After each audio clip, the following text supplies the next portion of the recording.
அனைவருக்கும் வணக்கம். இன்னைக்கு ஹிந்து நியூஸ் பேப்பர்ல இம்பார்ட்டன்ட்டா என்னென்ன விஷயங்கள் இருக்கு அப்படிங்கிறத பார்ப்போம். சரிங்களா? ஸோ முதல்ல பார்த்தோம்னா, நமக்கு Karnataka mandates 50% quota for locals in management position அப்படின்னு குடுத்துருக்காங்க. ஓகேவா? ஸோ என்ன இந்த மசோதா அப்படின்னு பார்த்தோம்னா, ஃபர்ஸ்ட் இந்த மசோதா வித்தியாசமான மசோதா. அதனால தான் நம்ம பார்க்குறோம். கர்நாடகா மசோதாலாம் எதுக்கு பார்க்குறோம்னு கேட்டா, கொஞ்சம் வித்தியாசமா இருக்கு. அதனால தான் நம்ம பார்க்குறோம். கேட்கலாம் மேபி. ஓகேவா? என்ன சொல்றாங்க அப்படின்னா, கர்நாடகால புதுசா ஒரு இண்டஸ்ட்ரீஸ், ஃபேக்டரிஸ் இல்ல எஸ்டாபிலிஷ்மென்ட்ஸ்லாம் இருக்கும் இல்லையா? கர்நாடகால இண்டஸ்ட்ரீஸ் இருக்கு, ஃபேக்டரிஸ் இருக்கு. நெறைய பிசினஸஸ்லாம் இருக்கும். ஸோ அந்த மாதிரியான பிசினஸஸ்ல மேனேஜ்மென்ட் பொசிஷன்னு இருக்கும். நான் மேனேஜ்மென்ட் பொசிஷன்னு இருக்கும். மேனேஜ்மென்ட் பொசிஷன் அப்படின்னா, இப்ப ஹெச்ஆர் இருப்பாங்க. நமக்கு ஃப்ரண்ட் ஆஃபீஸ் எக்ஸிக்யூட்டிவ் இருப்பாங்க. இந்த மாதிரி நெறைய பேர் வந்து இருப்பாங்க. இல்லையா?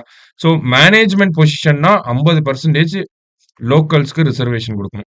இதுவே நான் மேனேஜ்மென்ட் பொசிஷனா இருந்துச்சு அப்படின்னா, 75% லோக்கல்ஸ்க்கு ரிசர்வேஷன் குடுக்கணும். சரி. ஓகே. இப்போ மேனேஜ்மென்ட் பொசிஷன்னா ஓரளவுக்கு நம்மனால புரிஞ்சுக்க முடியும். மேனேஜ்மென்ட் ஆளுங்க அப்படின்னு நம்ம சொல்லுவோம். நான் மேனேஜ்மென்ட்னா அது தெரியும். நம்ம வொர்க்கர்ஸ் தான் சொல்லுவாங்க. ஓகேவா? சரி. இப்போ இண்டஸ்ட்ரின்னு இருந்துச்சுன்னா, மேனேஜ்மென்ட்னா ஆஃபீசர்ஸா இருப்பாங்க. இதே வொர்க்கர்ஸ் பார்த்தோம்னா, நான் மேனேஜ்மென்ட் எம்ப்ளாயீஸ்லாம் நான் மேனேஜ்மென்ட்டா இருப்பாங்க. இந்த மெஷின் ஆப்பரேட் பண்றவங்க அவங்கலாம் நான் மேனேஜ்மென்ட்டா இருப்பாங்க. சரியா? ஸோ, அதுல ஒரு ரிசர்வேஷன கொண்டு வராங்க. யாருக்கு அப்படின்னா, லோக்கல்ஸ்க்கு. லோக்கல்ஸ்னா அப்படி எப்படி டிஃபைன் பண்றாங்க? இந்த கர்நாடகால கொண்டு வந்த இந்த மசோதா என்ன சொல்றாங்கன்னா, லோக்கல்ஸ் அப்படின்னா, கர்நாடகால பொறந்தவங்கள லோக்கல்ஸ் அப்படின்னு சொல்றாங்க. ஓகேவா? கர்நாடகால பொறந்து 15 வருஷம் கர்நாடகால இருந்து கன்னடா வந்து படிக்க, எழுத தெரிஞ்ச ஆட்கள வந்து லோக்கல்ஸ்ன்னு இந்த ஆக்ட் டிஃபைன் பண்ணுது. டிஃபைன் பண்ணி, அந்த மாதிரியான பெர்சன்ஸ்க்கு மேனேஜ்மென்ட் பொசிஷன்ல 50%ம், நான் மேனேஜ்மென்ட் பொசிஷன்னா இருந்துச்சு அப்படின்னா 75%ம் இடஒதுக்கீடு தரணும் அப்படின்னு சொல்லி ஒரு மசோதா கொண்டு வந்திருக்காங்க. ஓகேங்களா? ஸோ அப்பாயின்ட்மென்ட் பண்றாங்க இந்த மாதிரி. ஓகேவா? ஸோ பெக்குலியரா இருந்துச்சு. வித்தியாசமான ஒரு மசோதா. ஓகேவா? ஸோ அதனால தான் நம்ம இந்த ஒரு மசோதாவ பத்தி பார்க்குறோம். இந்த மாதிரியான ஒரு மசோதாவ யார் கொண்டு வந்திருக்காங்க அப்படின்னா, கர்நாடகா கவர்ன்மெண்ட் கொண்டு வந்திருக்காங்கன்ற நியூஸ தெரிஞ்சுக்கோங்க. சரியா? ரைட். அடுத்தது. ஸோ அடுத்ததா பார்த்தோம்னா, தமிழ்நாடு பேஜ். தமிழ்நாடு பேஜ்ல பார்த்தோம்னா, நமக்கு justice Krishnakumar to be next acting chief justice of Madras high court. Madras ஹைகோர்ட்டுக்கு இன்னும் சீஃப் ஜஸ்டிஸ் போட கிடையாது. ஓகேங்களா? ஸோ அடுத்த ஆக்டிங் சீஃப் ஜஸ்டிஸா யார் இருக்க போறாங்க அப்படின்னா, நமக்கு கிருஷ்ணகுமார் அப்படிங்கிறவங்க இருக்க போறாங்க. சரியா? இதுக்கு முன்னாடி மகாதேவன் அப்படிங்கிறவர் இருந்திருப்பாரு. மகாதேவன் அவர்கள் பார்த்தோம்னா சுப்ரீம் கோர்ட் ஜட்ஜா மாறிட்டாரு. அதனால கிருஷ்ணகுமார் அப்படிங்கிறவங்கள ஆக்டிங் சீஃப் ஜஸ்டிஸா போட்டிருக்காங்க. சரியா? ஜஸ்ட் அத மட்டும் தெரிஞ்சுக்கோங்க. அடுத்தது இந்த இடத்துல ஒரு முக்கியமான விஷயத்த குடுத்திருந்தாங்க. யுனைட்டட் நேஷன்ஸ் சமீபத்தில என்ன பண்ணியிருந்தாங்க அப்படின்னா, ஜூன் 11 இருக்கு இல்லையா? இந்த ஜூன் 11 அப்படிங்கிற இந்த டேட்ட இன்டர்நேஷனல் டே ஆஃப் பிளே அப்படின்னு சொல்லி ரெகக்னைஸ் பண்ணியிருந்தாங்க. முறையா இப்பதான் இந்த வருஷம் தான் அந்த டேவ நம்ம கொண்டாடுறோம். ஓகேங்களா? International day of play. ஓகேங்களா? பிளேன்னா விளையாடுறது. குழந்தைகளுக்காக கொண்டு வந்திருக்க ஒரு டே. ஓகேவா? இன்டர்நேஷனல் டே ஆஃப் பிளே அப்படின்னா ஜூன் 11, 2024 முக்கியமான விஷயம் கரண்ட் அஃபேர்ஸ். ஓகேவா? ஸோ இந்த மாரி ஒரு டேவ அங்கீகரிச்சிருக்காங்க. ஓகேவா? எதற்காக அப்படின்னா, குழந்தைகளுடைய விளையாடுவதற்கான உரிமை. Right to play. ஓகேங்களா? அத வந்து ரெகக்னைஸ் பண்ணணும் அப்படிங்கிறதுக்காக, அதுக்காக பிரத்யேகமா ஒரு நாள். ஸோ யுனைட்டட் நேஷன்ஸ பொறுத்தவரைக்கும், united nations convention on right of child அப்படிங்கிறது இருக்கு.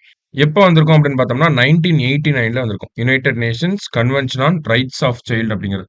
அதனுடைய ஆர்டிகிள் 31ல என்ன சொல்லியிருக்காங்கன்னா, ரைட் டூ பிளே சில்ட்ரனுடைய ரைட் டூ பிளே அப்படிங்கிறத பத்தி குடுத்திருப்பாங்க. ஓகேவா? ஸோ இதுக்கு வந்து ஒரு டேவ குடுத்துருக்காங்க. என்ன டே அப்டின்னா, ஜூன் 11 அப்படிங்கிற டேவ குடுத்துருக்காங்க. ஓகேவா? ஸோ குழந்தைகளுடைய ரைட் டூ பிளே அப்படிங்கிறது பாதிக்கப்படுது அப்படிங்கிறது தான் இதனுடைய கான்டெக்ஸ்ட். பின்னணி அப்படிங்கிறது. ஏன் பாதிக்கப்படுது அப்டின்னா, அதுக்கு பல்வேறு காரணங்கள் குடுத்துருக்காங்க. ஸோ அத நம்ம இந்தியாவ சார்ந்து பார்ப்போம். ஓகேங்களா? இந்தியாவுல குழந்தைகள் விளையாடுவதற்கான உரிமை அப்படிங்கிறது பாதிக்கப்படுது. ஓகேங்களா? ஃபோன்ல கேம் விளையாடுறது கிடையாது. அது உரிமை இல்ல. வெளிய போய் விளையாடுறது அப்படிங்கிறது நெறைய காரணங்கள் இருக்கு. என்ன அப்படின்னு பார்த்தோம்னா, சோசியோ எக்கனாமிக் டிஸ்பாரிட்டீஸ் சமூக பொருளாதார காரணிகள் அப்படிங்கிறது இருக்கு. சோசியல் ஐடென்டிட்டி ங்களா? இந்த ஜாதியைச் சேர்ந்தவன், இந்த இனத்தைச் சேர்ந்தவன், இந்த மொழியைச் சேர்ந்தவன், இந்த மதத்தைச் சேர்ந்தவங்க அப்படிங்கிறனாலேயே நம்ப குழந்தைகள வெளிய அனுப்பவே ஃபர்ஸ்ட்டு நம்ம வீட்ல எல்லாம் விடமாட்டாங்க. ஓகேங்களா? இப்போ எக்ஸாம்பிள்க்கு ஒரு கம்யூனிட்டி டாமினேட்டடா இருக்கக்கூடிய ஒரு ஏரியால, இன்னொரு கம்யூனிட்டிய சேர்ந்தவங்கள அனுப்ப மாட்டாங்க விளையாட. அவங்களோட சேர்ந்தா கெட்டு போயிருவான். இல்ல அவங்க வந்து இவன ஏதாவது சொல்லிருவாங்க. இந்த மாதிரியான விஷயங்கள்லாம் வந்து இந்தியால நடக்க தான் செய்யுது. சொசைட்டலாவும் சரி, சோசியோ எக்கனாமிக் ரீசன்ஸ் அப்படிங்கிறதும் இந்தியால இருக்க தான் செய்யுது. அடுத்தது ஜெண்டர் அப்படிங்கிறதும் ஒரு பெரிய ரோல் ப்ளே பண்ண தான் செய்யுது. ஓகேங்களா? பசங்க விளையாடுற இடத்துல பொண்ணுங்கள விட மாட்டாங்க. பொண்ணுங்கள விளையாடுற இடத்துல பசங்கள விட மாட்டாங்க. இந்த மாதிரி பல்வேறு காரணங்கள்னால ஒரு குழந்தையோட விளையாட்டு உரிமை அப்படிங்கிறது பாதிக்கப்படுது. இந்தியாவ பொறுத்தவரைக்கும். அதுல இப்போ சமீபத்துல இன்னொரு காரணி அப்படிங்கிறது இன்னொரு ஃபேக்டரும் ஆட் ஆயிருக்கு. அது என்ன ஃபேக்டர் அப்படின்னு பார்த்தோம்னா, கிளைமேட் சேஞ்ச் அப்படின்னு சொல்லி குடுத்துருக்காங்க. ஓகேவா? கிளைமேட் சேஞ்ச்னாலயும் ஒரு குழந்தையோட விளையாடும் உரிமை அப்படிங்கிறது பாதிக்கப்படுது அப்படிங்கிறது தான் இந்த ஆர்டிக்கல்ல சொல்லப்பட்ட ஒரு விஷயமா இருக்கும். ஓகேவா? ஜஸ்ட் நம்ம என்னன்றத மட்டும் தான் தெரிஞ்சுக்க போறோம். கிளைமேட் சேஞ்ச்னால ரொம்ப மழை பெஞ்சா வெள்ளம் வருது. ரொம்ப மழை பெஞ்சாலும் வெளிய போய் விளையாட முடியாது. ரொம்ப வெயில் அடிச்சாலும் ஹீட் வேவ்ஸ் இந்த சம்மர் சீசன்லலாம் ஹீட் வேவ்ஸ் இருந்தனால குழந்தைகள் எல்லாமே வீட்லயே தான் இருந்தாங்க. ஹீட் வேவ்ஸ் அதிகமா இருந்தனால ஸ்கூல் கூட 1 வாரம் தள்ளி தான் ஸ்டார்ட் பண்ணாங்க. அப்ப ஒரு பிசிக்கல் ஆக்டிவிட்டி அப்படிங்கிறது குழந்தைகளுக்கு இல்லாமயே போகுது. இது அவங்களுக்கு லாங் டர்மா பிசிக்கலாவும் சரி, மென்டலாவும் சரி ஒரு பல இம்பாக்ட்ட கிரியேட் பண்ணும் அப்படிங்கிறத சொல்றாங்க. ஓகேவா? எப்படி ஒரு குழந்தைக்கு ஆரம்ப கல்வி அந்த கல்வி சார்ந்த விஷயங்கள் முக்கியமா இருக்கோ, அதே மாதிரி உடல் நலம் சார்ந்து நமக்கு இந்த விளையாட்டு அப்படிங்கிறது ரொம்ப முக்கியம். கல்வியும் இருக்கணும், விளையாட்டும் இருக்கணும் அப்படிங்கிறது தான் இதுல சொல்லியிருப்பாங்க. ஓகேவா? ஸோ இந்தியா வந்து கிளைமேட் சேஞ்ச்னால அதிகமா பாதிக்கப்படுது. அதனால குழந்தைகள பொறுத்தவரைக்கும் பார்த்தோம்னா, அவங்களுக்கு ஆல்ரெடி சமூக பொருளாதார காரணங்கள் அப்படிங்கிறது விளையாடுவதற்கு தடையாக இருக்கு. இப்போ கிளைமேட் சேஞ்ச் அப்படிங்கிறதும் ஒரு பெரிய காரணமா வந்து குழந்தைகள்னால விளையாட முடியல அப்படிங்கிறது தான் இந்த ஆர்டிகிள்ல சொல்லியிருப்பாங்க. அதோட சேர்த்து நமக்கு ஒரு ரேங்கிங்கையும் குடுத்திருப்பாங்க. யுனிசெஃப்போட சில்ட்ரன்ஸ் கிளைமேட் ரிஸ்க் இண்டெக்ஸ் அப்படின்னு சொல்றாங்க. குழந்தைகள் கிளைமேட் சேஞ்ச்னால எவ்வளவு பாதிக்கப்படுறாங்க அப்படிங்கிறது தான் இந்த climate risk index. Children's climate risk index அப்படிங்கிறதுல குழந்தைகள் கிளைமேட் சேஞ்ச்னால எவ்வளவு பாதிக்கப்படுறாங்க அப்படிங்கிறத மெஷர் பண்ணுவாங்க. அதுல இந்தியா 26வது இடத்துல இருக்காங்க. 163 நாடுகளுக்கு 26வது ரேங்க்ல வந்து இருக்கும். இப்ப இந்தியால இருக்கக்கூடிய குழந்தைகள் இந்த கிளைமேட் சேஞ்ச்னால அதிகமா பாதிக்கப்படுறாங்க அப்படிங்கிறத நம்ம இந்த ஒரு ரேங்கிங்ல இருந்து புரிஞ்சுக்கிறோம். அப்ப அதுவுமே ஒரு காரணியா தான் இருக்கு.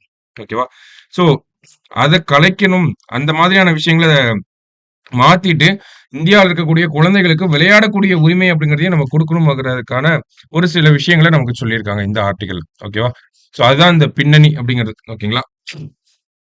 சோ இந்த இதுலருந்து நம்ம ஒரு சில விஷயங்கள தெரிஞ்சுக்கிறோம். ஓகேவா? ஒரு குழந்தைக்கு விளையாடுவதற்கான உரிமை இருக்கு அப்படிங்கிறத ஃபர்ஸ்ட் நம்ம தெரிஞ்சுக்கிறோம். அது எதுல குடுக்குறாங்க? 1989ல வந்த யுனிசெஃப் ஐ மீன் யுனைட்டட் நேஷன்ஸோட ரைட்ஸ் ஆஃப் சைல்டு அப்படிங்கிறது. United nations convention on right of child 1989 அதுல தான் ஒரு குழந்தைக்கு விளையாடுவதற்கான உரிமை எப்படி கல்வி கற்கிற ரைட் டு எஜுகேஷன் அப்படிங்கிறதுக்கு ஒரு ரைட் டு பிளே அப்படிங்கிறதும் இருக்கு அப்படிங்கிறத சொல்லியிருக்காங்க. சோ இத ரிலேட் பண்ணி ஜூன் 11 யுனைட்டட் நேஷன்ஸ் 2024ல இருந்து இனிமேல் இன்டர்நேஷனல் டே ஆஃப் பிளே அப்படிங்கிறத அப்சர்வ் பண்ண போறோம் அப்படின்னு சொல்லியிருக்காங்க. இதற்கு காரணம் என்ன? ஜூன் 11 இப்போ எதுக்கு அத கொண்டு வரணும் அப்படின்னா, சமீபத்துல பல்வேறு காரணங்கள்னால குழந்தைகள் விளையாடுவதற்கான உரிமை அப்படிங்கிறது பாதிக்கப்படுது. இன்னும் சில பேர் பார்த்தோம்னா, போன்ல கேம் விளையாடுறதே ஒரு பிரதானமான விளையாட்டா வச்சிருக்காங்க. சோ அத மாத்தணும் அப்படிங்கிறதுக்காக தான் இந்த இன்டர்நேஷனல் டே ஆஃப் பிளே அப்படிங்கிறத யுனைட்டட் நேஷன்ஸ் ரெகக்னைஸ் பண்ணியிருக்காங்க. சரியா? சோ அந்த ஒரு பின்னணியில தான் நம்ம இத பார்க்கிறோம். சோ ஜஸ்ட் என்ன அப்படிங்கிறத பார்த்து வச்சுக்கோங்க. டைம் இருந்துச்சுன்னா ஒரு டைம் இந்த ஆர்டிகிள ரீட் பண்ணி பாருங்க. சரியா? ரைட் அடுத்தது நம்ம போவோம். அடுத்த செய்தியில பார்த்தோம்னா, சுப்ரீம் கோர்ட்க்கு 2 ஜட்ஜஸ் அப்பாயிண்ட் பண்ணியிருக்காங்க. சரிங்களா? யார் யார் அவங்க அப்படின்னு பார்த்தோம்னா, இவரு நம்ப acting chief justice of Madras ஹைகோர்ட்டா இருந்த நம்ப ஜஸ்டிஸ் ஆர். மகாதேவன். அவர வந்து இப்ப சுப்ரீம் கோர்ட் ஜட்ஜா மாத்திருக்காங்க. அதே மாரி ஜம்மு அண்ட் காஷ்மீர் மற்றும் லடாக் உயர்நீதிமன்றத்துடைய சீஃப் ஜஸ்டிஸா இருந்த கோட்டீஸ்வர் சிங் அப்படிங்கிற இவரையும் வந்து சுப்ரீம் கோர்ட் ஜட்ஜா வந்து அப்பாயிண்ட் பண்ணியிருக்காங்க. ஓகேங்களா? ஸோ இதன் மூலியமா சுப்ரீம் கோர்ட்டோட ஸ்ட்ரென்த்ன்னு பார்த்தோம்னா 1+33 ஒரு சீஃப் ஜஸ்டிஸ், 33 ஜட்ஜஸ். இப்ப 34 பேருமே இப்போ சுப்ரீம் கோர்ட்ல இருக்காங்க. ஃபுல் ஸ்ட்ரென்த்ல வந்து சுப்ரீம் கோர்ட் இருக்கு அப்படிங்கிறத குடுத்திருப்பாங்க நமக்கு. ஓகேங்களா? அதான் ஃபுல் ஜுடிஷியல் ஸ்ட்ரென்த் அப்படின்னு சொல்லி தலைப்புல குடுத்திருக்காங்க. ஓகேவா? இந்த 2 பேரும் அப்பாயிண்ட் பண்ணனால 34 பேருக்கு 34 பேர் இருக்காங்க அப்படிங்கிறது தான் அதோட மீனிங். ஓகேவா? இதுல இன்னொரு முக்கியமான விஷயம் என்ன அப்படின்னு பார்த்தோம்னா, இந்த கோட்டீஸ்வர் சிங் அப்படிங்கிறவரு மணிப்பூர் மாநிலத்தை சேர்ந்தவரா இருக்கார். ஓகேங்களா? மணிப்பூர் மாநிலத்திலிருந்து ஒரு நபர் உச்சநீதிமன்ற நீதிபதியா மாறுறது இதுதான் முதல் தடவ. ஓகேங்களா?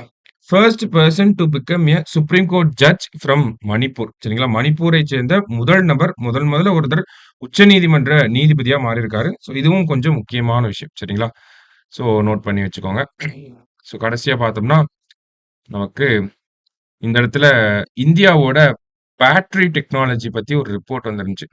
ஜஸ்ட் ரிப்போர்ட்ல என்ன சொல்லியிருக்காங்க அப்படிங்கிறத பார்ப்போம். ஃபர்ஸ்ட் ரிப்போர்ட் யார் ரிலீஸ் பண்ணியிருக்காங்க அப்படின்னா, automotive research association of India principal scientific adviser இந்த ஆஃபீஸ் தான் வந்து இந்த ரிப்போர்ட் எடுக்க சொல்லியிருப்பாங்க. So automotive research association of India இந்த ரிப்போர்ட் எடுத்திருக்காங்க. சரியா? ஸோ ஒரு ரோட் மேப்பை கொடுத்துருக்காங்க. ஓகேவா? பேட்டரி டெக்னாலஜி அப்படிங்கிறது ஒரு வளர்ந்து வரக்கூடிய டெக்னாலஜி. நம்ம சண்டே நியூஸ் பேப்பர்ல கூட பார்த்திருந்தோம். லித்தியம், டைட்டானியம் ஆக்சைடு போன்ற இந்த கிரிட்டிக்கல் மினரல்ஸ்லாம் இந்தியால அங்கங்க இருக்கு அப்படின்னு சொல்லி அதை எக்ஸ்ப்ளோரேஷன் அதை வந்து மைன் பண்ண போறாங்க. சுரங்கங்கள் போட்டு மைன் பண்ண போறாங்க அப்படிங்கிற செய்திகளை நம்ம பார்த்திருந்தோம். ஸோ அது ரிலேட்டடா வரக்கூடிய ஒரு விஷயம் தான். அதெல்லாம் எதுக்கு லித்தியம், டைட்டானியம் ஆக்சைடுலாம் எதுக்கு தேவைப்படுது அப்படின்னா, வேர்ல்டு ஃபுல்லாவே நமக்கு இந்த வெஹிக்கிள நோக்கி போயிட்டு இருக்கோம். ஓகேவா? எல்லாமே வெஹிக்கிள் அந்த மாதிரியான விஷயங்கள நோக்கி போயிட்டு இருக்கப்ப, பேட்டரீஸ் அப்படிங்கிறத யூஸ் பண்ண ஆரம்பிக்கிறோம். கரெக்ட்டா? ஸோ இந்த பேட்டரியில பயன்படுத்தக்கூடிய மினரல்ஸா இருக்கிறது தான் இந்த லித்தியம், டைட்டானியம் ஆக்சைடு, கோபால்ட் இந்த மாதிரி மினரல்ஸ்லாம் சொல்றோம். நிக்கல் இதெல்லாம். ஓகேவா? அப்போ பேட்டரிக்கு தேவையான மினரல்ஸ் அப்படிங்கிறத இந்தியா வெளிநாடுகள்ல இருந்து வாங்கிட்டு இருக்காங்க. இந்தியாவிலயும் ஒரு சில இடங்கள்ல இப்ப லித்தியம்னு பார்த்தோம்னா ஜம்மு அண்ட் காஷ்மீர்ல இருக்கு. ஓகேங்களா? ஸோ இந்த மாதிரி இந்தியாவிலயும் ஒரு சில இடத்துல மினரல்ஸ் அப்படிங்கிறது இருக்கு. ஓகேவா? ஸோ மினரல்ஸ நம்ம எடுக்கிறோம். நம்ம பேட்டரி டெக்னாலஜி அப்படிங்கிற அந்த ஒரு கான்செப்ட்ல ரொம்ப பின்தங்கி இருக்கோம். ஓகேங்களா? பேட்டரிக்கு தேவையான மினரல்ஸ்லாம் இருக்கு. ஒரு பேட்டரியே எல்லாமே பண்ணி குடுத்தாங்கன்னா, அசெம்பிள் பண்றதுக்கான மேன் பவர் அப்படிங்கிறது இருக்கு நம்மகிட்ட. ஓகேங்களா? அசெம்பிள் பண்ணிருவாங்க நம்ம ஆளுங்கள்ட்ட குடுத்தோம்னா. ஆனா, அந்த டெக்னாலஜிய உருவாக்குறதுல நம்ம ரொம்ப பின்தங்கி இருக்கோம். கரெக்ட்டா? எல்லாமே மேனுஃபேக்சரிங்கா இருக்கு. இல்ல மினரல்ஸா இருக்கு. நம்மகிட்ட டெக்னாலஜி வைஸ் வந்து ரொம்ப லேகிங்கா இருக்கும். Including battery technology. பேட்டரி தொழில்நுட்பத்துல நம்ம பின்தங்கி இருக்கோம். பேட்டரிய அந்த தனித்தனி பார்ட்ஸா குடுத்தாங்கன்னா, அசெம்பிள் பண்ணி அத அவுட்புட்டா நம்மனால குடுக்க முடியுது இந்தியானால. இந்தியால இருக்கக்கூடிய மேன் பவர்னால. அப்ப இந்தியா பேட்டரி டெக்னாலஜில ஒரு அ ஒரு முக்கியமான ஒரு நாடா மாறணும் அப்படின்னா, அதுக்கு இந்த மாதிரி சில விஷயங்கள பண்ணணும். இவ்வளவு கோடி இன்வெஸ்ட்மென்ட் பண்ணணும் அப்படின்னு சொன்ன ரிப்போர்ட் தான் இந்த ரிப்போர்ட். ஓகேங்களா? எவ்வளவு கோடி இன்வெஸ்ட்மென்ட் தேவை அப்படின்னா, 1151 கோடி இன்வெஸ்ட்மென்ட்ட அடுத்த ஒரு 5 வருஷத்துக்கு நம்ப ரிசர்ச் அண்ட் டெவலப்மென்ட்ல பண்ணோம் அப்படின்னா, இந்தியா உலகத்திலேயே ஒரு லீடிங் கண்ட்ரியா வந்துருவாங்க. எதுல அப்படின்னா, இந்த பேட்டரி டெக்னாலஜில ஒரு லீடிங் கண்ட்ரியா வந்துருவாங்க. அப்படிங்கிறது தான் இந்த ஆர்டிக்கிள்ல நமக்கு சொல்லப்பட்ட ஒரு விஷயம். சரியா? ஸோ ஜஸ்ட் இந்த நான் சொன்ன விஷயங்கள மட்டும் பார்த்து வச்சுக்கோங்க. அதுவே போதும் நமக்கு. சரியா? ஸோ இன்னைக்கு நியூஸ் பேப்பர்ல இருந்த முக்கியமான விஷயங்கள்னா, அடுத்து ஸ்போர்ட்ஸ் அதோட முடிஞ்சது. ஓகேங்களா? இதெல்லாம் தான் முக்கியமா இருந்துச்சு. ஓகேவா? ஸோ எல்லா ஆர்டிக்கிளையும் நீங்க ஒருக்கா பார்த்து வைங்க. நம்ம நாளைக்கு நியூஸ் பேப்பர் ரீடிங்ல மீட் பண்ணலாம். Thank you.